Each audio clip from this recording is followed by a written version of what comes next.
வணக்கம். இப்போ engineering admission நேரம். உங்களுக்கு சரியான காலேஜை தேர்ந்தெடுக்கிறது ரொம்பவே முக்கியமான ஒரு முடிவு. அந்த வகையில இன்னைக்கு நாம திருவள்ளூர்ல இருக்கிற பஜ்ரங் இன்ஜினியரிங் காலேஜை பத்தி தான் பார்க்க போறோம். இதோட டிஎன்ஏ கவுன்சிலிங் கோட் 1102. வாங்க இந்த கல்லூரி உங்களுக்கு செட் ஆகுமான்னு முழுசா பார்க்கலாம்.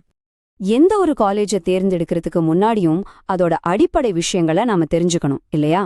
சோ முதல்ல இந்த காலேஜோட அடையாளம், அதாவது அதோட பேசிக்ஸ் என்னன்னு பாத்துரலாம். ரொம்ப முக்கியமான விஷயம், இது சென்னையில இருக்கிற அண்ணா யூனிவர்சிட்டியோட அஃபிலியேட் ஆயிருக்கு.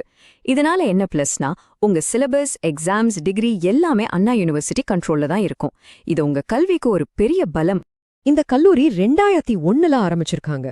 பாத்தீங்கன்னா கிட்டத்தட்ட 20 வருஷத்துக்கும் மேல கல்வித்துறையில அனுபவம் இருக்கிற ஒரு இன்ஸ்டிடியூஷன். இது ஒரு private self financing engineering college. அதாவது இது அரசாங்க உதவி பெறாத நிர்வாகத்தால நடத்தப்படுற ஒரு நிறுவனம். இங்க அட்மிஷன் எப்படி நடக்குதுன்னு பார்த்தா, மொத்த சீட்ல 65% அரசாங்கம் நடத்துற டிஎன்ஏ கவுன்சிலிங் மூலமா ஃபில் பண்றாங்க. மீதி இருக்கிற 35% சீட்ஸ் காலேஜ் மேனேஜ்மெண்ட் கோட்டா மூலமா நேரடியா நிரப்பப்படுது. காலேஜோட அடையாளத்தை பார்த்தாச்சு. அடுத்து ரொம்ப முக்கியமான ஒண்ணு, அங்கீகாரம். அங்க படிக்கிற படிப்புக்கு மதிப்பு இருக்கான்னு உறுதி செய்யறது இதுதான். ஒரு இன்ஜினியரிங் காலேஜ்க்கு இது ரொம்ப அவசியம். வரப்போற 2025-26 அகாடமிக் இயர்க்கு இந்த காலேஜ்ல இருக்கிற எல்லா இன்ஜினியரிங் கோர்ஸ்களுக்கும் அகில இந்திய தொழில்நுட்ப கல்விக்குழு, அதாவது ஏஐசிடிஇயோட அப்ரூவல் இருக்கு. நீங்க படிக்க போற டிகிரிக்கு நேஷனல் லெவல்ல அங்கீகாரம் இருக்குன்றதுக்கு இதுதான் முதல் அத்தாட்சி. சரி, அங்கீகாரம் எல்லாம் இருக்கு. ஆனா நம்ம விருப்பத்துக்கு ஏத்த மாதிரி என்னென்ன கோர்ஸ் அங்க இருக்கு? இப்போ இந்த காலேஜ்ல என்னென்ன இன்ஜினியரிங் பாடப்பிரிவுகள் இருக்குன்னு பார்க்கலாம். இந்த காலேஜ்ல பிஇ மற்றும் பிடெக் படிப்புகள்ல மொத்தமா 7 விதமான பிரான்ச்சஸ் ஆஃபர் பண்றாங்க. அது என்னென்ன, ஒவ்வொன்றுக்கும் எவ்வளோ சீட்ஸ் இருக்குன்னு விரிவா பார்க்கலாம். இந்த 7 பிரான்ச்சஸையும் சேர்த்து ஏஐசிடிஇ அப்ரூவ் பண்ண மொத்த இடங்கள் 210. இப்போ ஸ்கிரீன்ல பாக்குறது தான் இங்க இருக்கிற 7 பாடப்பிரிவுகள். Civil, mechanical, EEE, ECE, computer science, ஐடின்னு முக்கியமான கோர் பிரான்ச்சஸ் இருக்கு.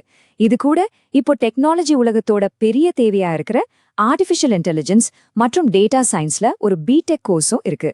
கவனிக்க வேண்டிய விஷயம், ஒவ்வொரு பிரிவிலையும் வெறும் 30 சீட்டுகள் மட்டும்தான். சோ சீட்ஸ் ரொம்ப லிமிடெட். படிப்பு மட்டும் முக்கியம் இல்ல, தங்கி படிக்கிற சூழலும் காலேஜுக்கு போயிட்டு வர்ற வசதியும் ரொம்ப முக்கியம் இல்லையா? அந்த வகையில இங்க ஹாஸ்டல் மற்றும் டிரான்ஸ்போர்ட் வசதிகள் எப்படி இருக்குன்னு பார்க்கலாம். வெளியூர்லேருந்து வர ஸ்டூடெண்ட்ஸ்க்காக இங்க பசங்களுக்கும் பொண்ணுங்களுக்கும் தனித்தனி ஹாஸ்டல் ஃபெசிலிட்டி இருக்கு. லோக்கல் ஸ்டூடெண்ட்ஸ்க்காக காலேஜ் பஸ் வசதியும் இருக்கு.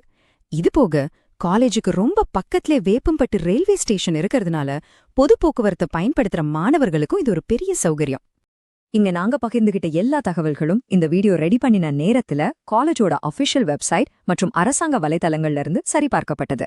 அட்மிஷனுக்கு முன்னாடி நீங்களும் ஒரு முறை கல்லூரியில உறுதிப்படுத்திக்கிறது நல்லது. இது மாதிரி இன்னும் பல பொறியியல் கல்லூரிகளை பத்தி தெரிஞ்சுக்க profsam.com பாருங்க. 12ஆம் வகுப்பிலிருந்து பொறியியல் முடிவுகள் வரை உங்களுக்கான உண்மையான வழிகாட்டி.